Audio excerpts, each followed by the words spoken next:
Our journey has ended completing some of the biggest logs a level 3 can complete.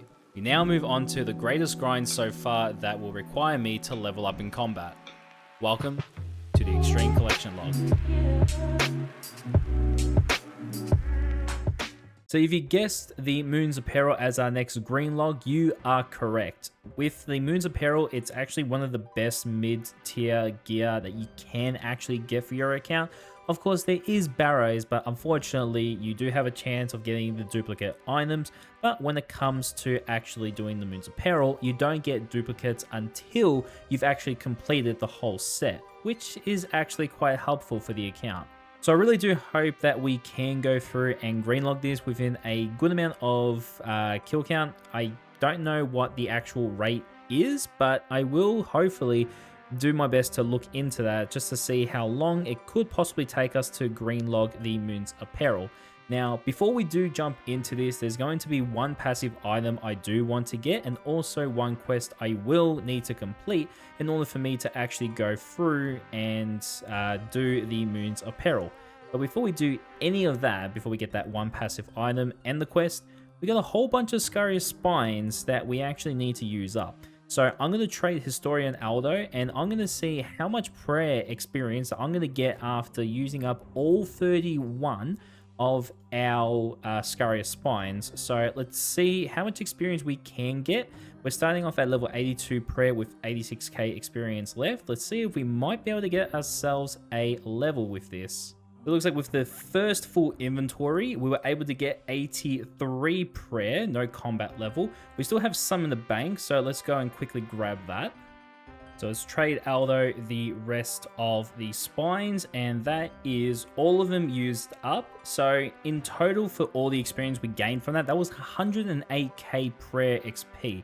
Now, it's definitely not worth trying to do this to get any combat experience. Just complete the log and then just get the hell out of here, which is what we will be doing now. So I'm going to quickly use up these frog tokens here, and then we got a quest to complete and then a passive item to obtain.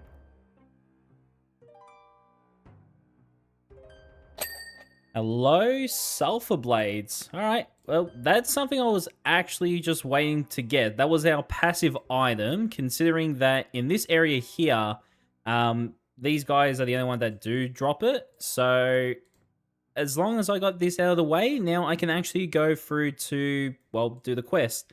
Because these blades are actually, I think they are quite helpful in here, I believe. But all I know is the Toric Hammers would definitely be helpful in this area. So with this passive item out of the way, all I know is now I can go through to complete the quest, and then we can start with our Perilous Moons journey.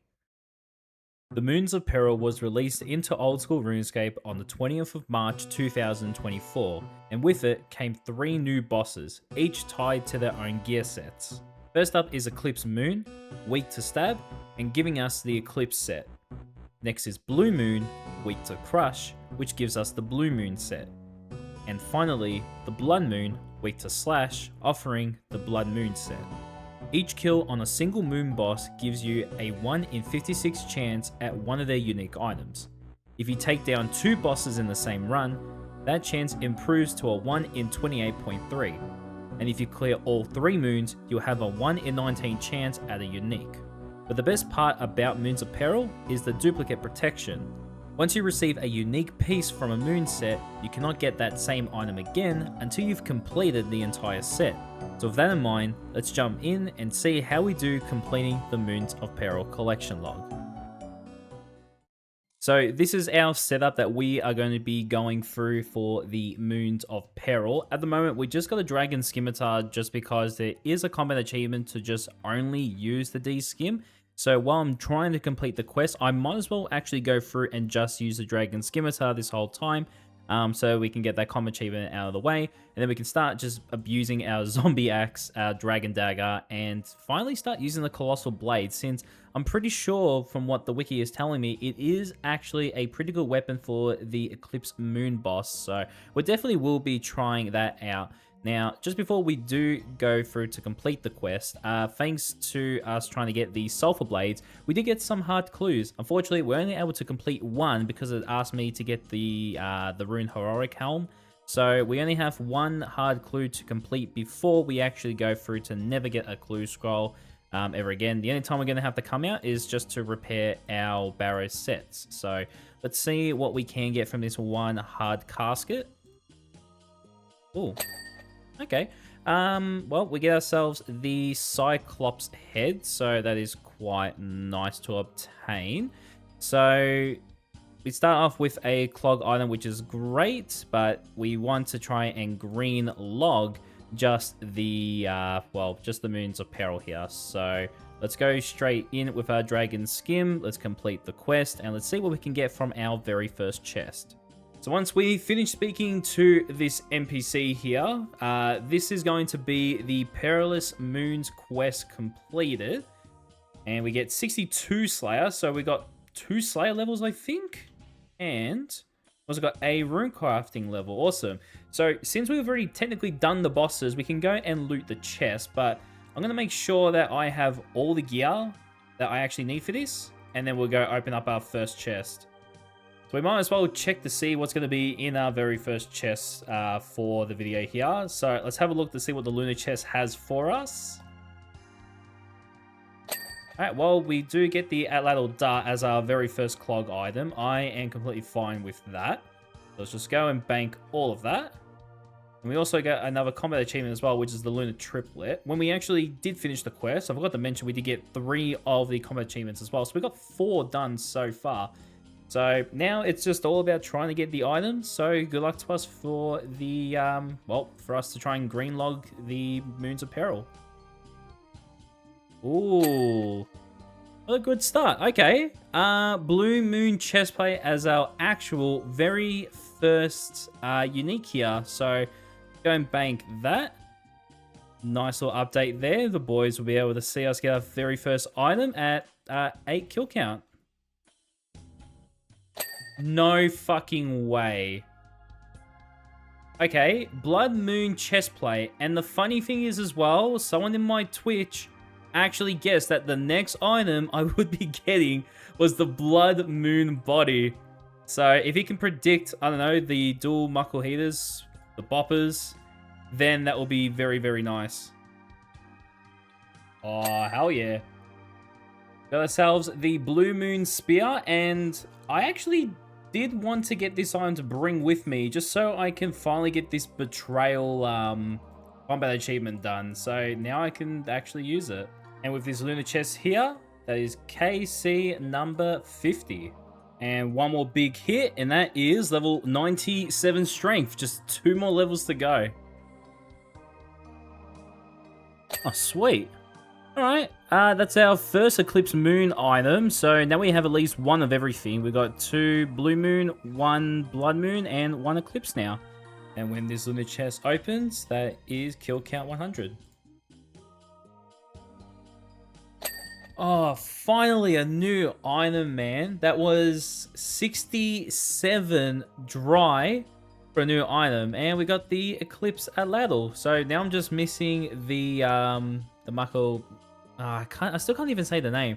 But we're still just waiting for them. And then we have gotten all the weapons. Hell yes. That is awesome. Alright, so finally get the dual muckle. I just can't be bothered trying to say the name. I got the dual boppers.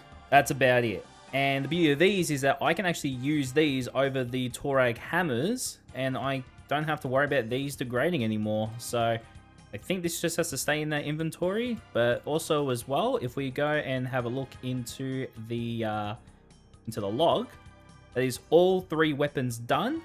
Now we just need the rest of the armor pieces. And also that is 2 of everything as well. Sick. So it looks like one of the guys from the Task Clan chat has found us a lucky impling. So once we catch it, let's see if we get anything good from this. And a adamant longsword. Great. Ah, sick.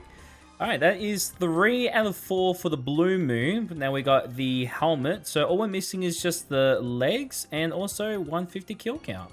Oh, I didn't see it coming. 94 hit points over here at the Blue Moon. So since my Barrow's armor is about to degrade, I might as well just get a farm run going. So when we go to this Calquat tree, that is level 93 farming. So with this lunar chest here, that is kill count 200. And the next big hit there, that is level 98 strength on the extreme logger. We're just one level away from maxing our very first combat skill, being that 99 strength. Ah, there we go. Finally, new item. Blue Moon helmet. So now we're just missing the... Oh, sorry. Wait, did I say blue or blood? It's blood. Blood Moon helm, and then we just need the legs, and we're done with the full Blood Moon set. Yes. That's not the full set as well. So, Eclipse Moon helm, and it means that I've got 3 of every set of the moons. And that's also 600 total collection logs completed too. So if I go over to moons, we're missing Eclipse Body, Blue Moon Tassets, and Blood Moon Tassets. So 3 more items to go. Now it all depends on which one's going to be the next item to be a full set, and what's going to be the last item to complete the log. Oh, holy shit. Alright, Blue Moon is what we're finishing with. And the funny thing is, this is actually the first chest I've actually opened today. So that is amazing. So we got full Blue Moon. So we're just missing the Blood Moon and the Eclipse. So I just finished the moon run. And it's early morning. I forgot to record it. But if you want to know what item that is, it's our second Blue Moon Spear. So we didn't get the last Eclipse item. We didn't get the last Blood item. So yeah, there's our first dupe, which is unfortunately the Blue Moon Spear. Oh, hell yeah. Just one more item to go. That is the Blood Moon Tassets done. And now it's just the Eclipse Body. And then we are completed with the Moons of Peril. No, moon, fucking blue. Why? I don't need this Blue Moon chest plate. I need the Eclipse plate chest thing, whatever. I don't need another one of these. So as we open this chest here, there is kill count number 300. Now, all I've been doing is killing all 3 of the bosses, and at this point, we only have the Eclipse Body left. So from now, I might as well actually just go after the Eclipse boss until we get the final item that we need. Oh, we're done. There is our final item at Moons. Right, now I'm going to let the boys know that I am completely done with the moons once we get out of that. That is Moons Green Logged. I am so happy with that there. If we have a look over to the moons, there is our lovely green log. Unfortunately, we did get the duplicate blue, the Blue Moon chest plate and the Blue Moon Spear, but in the end, we're completely done. So that took about roughly, how long? I think the last one was like 270 or something to get the, when we got our last item. But honestly, just doing the one moon was pretty helpful there to get the last item. So that they're done, let's see everything that we've actually obtained from the Moons of Peril. So this is everything that we have obtained from green logging the Moons of Peril. Now, if we have a look into every item that we have obtained that's in the collection log, it was a pretty good spread near the end, but at the beginning, it did kind of suck with the dry streak between the Blue Moon Spear and then the Eclipse Tassets, and then trying to get the Atlatl then next. That was a pretty big dry streak, but in the end, we were able to complete it, which is great. To get the Eclipse Moon chest plate, at least with that there, from us just taking out the Eclipse Moon, that was honestly our best option because of us getting the dupe Spear and the dupe Blue Moon chest plate. That did kind of suck on my end. I could have had a nice clean log, but then I just kind of decided not to kind of do that. If I did just go for the Eclipse moon earlier, it would just been a 1 in 59 chance to get it. And considering for me starting from 300 and just to do it, I would say I was just that 1 kill count under the Wraith for that. But honestly, in the end, I'm more happy that I was able to green log the Moons of Peril here. So as it comes to the other items, the water orbs are going to be great for crafting. The irits and the Highlander is going to be good for our herblore. We got the yew seeds and the maple seeds to really help us try to get that 99 farming. The soft clay is going to be great to make all those tabs. And the super compost, well, of course, that's going to be helping us with our farming to make sure nothing actually gets diseased. Well, you know, making it a little bit easier for us to, you know, not lose anything while we're doing our farm runs. As it comes to the price of everything here, that was 57.5 mil. So pretty good amount if you ever try to go through and green log the Moons of Peril, or if you just want to sit there and make some decent money. Honestly, I reckon you definitely could make a very good amount of money, especially when it comes to the Blood Moon set. So now we can move on to our next big green log. Now, I'm not going to say what it is, but as a bit of a hint, we did take out technically 2 of their relatives in a way. That's honestly the best way I can put it. And we got some royal ones that we need to now take out. So before I actually do go through with that green log, there is one specific item I actually want to try, which is a passive item. And luckily enough, I do have the gear that I need to get that passive, as well as to go through with that green log. So let's gear ourselves up and get ready for the next big green collection log.